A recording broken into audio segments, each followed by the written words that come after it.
The hybrid workplace transforms several areas of your businesses. Let's start with people, right? That's an important component. We know that hybrid work, you can avoid it, right? It's here to stay. We know that, right? I'm sure you all experienced that. But you have to create a culture that enables that hybrid work, right? So the culture of your organization, how you behave, how you talk, how you communicate in your organization, how to support this new paradigm of having people in different places. You have to create an employee experience in the cloud. That's new, right? The term that emerged over the last 3 years is this concept of employee experience. We always talk about customer experience. We've always talked about digital experiences, but an employee experience is something new. How do we give our employees the best experience in working in that hybrid world?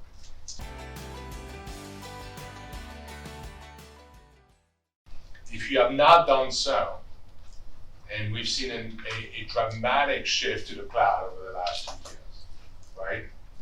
And we always say move to the cloud as fast as you can, because that builds resiliency, that allows you to be very nimble, that allows you to be, in most cases, a lot more secure than you will be in whatever environment you're coming from.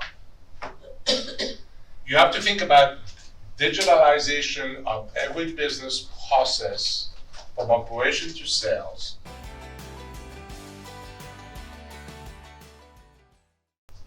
So there's an evolution of the experience, right?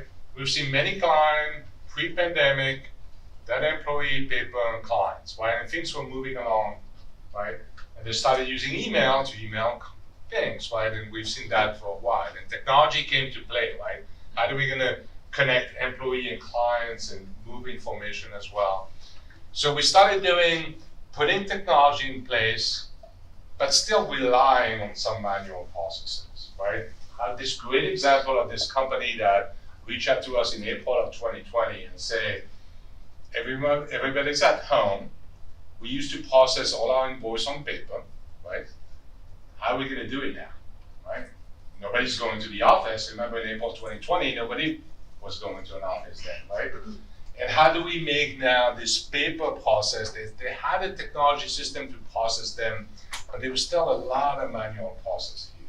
And that's where automation came to play, right? So there's been an evolution of experience where we're trying now to make everything digital from end to end, right? And invoice processing is a great example of process that have been automated, and well, we're still working with plenty of our organizations today to help them automate those kind of processes.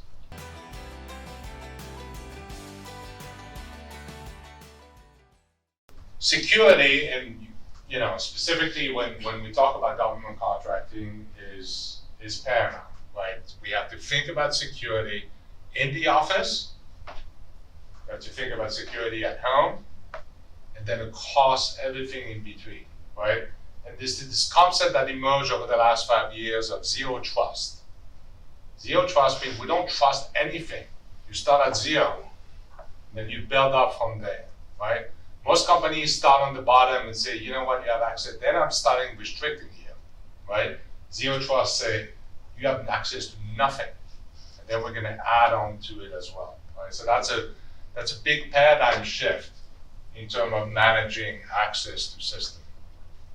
There's a lot of automation that came also over the last few years. One of them is extended security and response, detection and response, XDR, which essentially would detect security, attacks, incident, and remediate itself automatically, right? For the most part, right?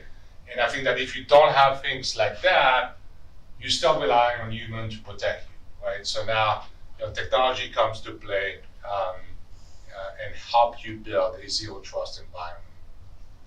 Of course, in the world of government contracting, we talked about this, NIST 800, 171, CMMC level 1, 2, 3 now, is something you need to keep in mind, right? So keep about security and how security is going to drive you to compliance to the federal regulation or any other regulation that your business have to adopt and pay attention to.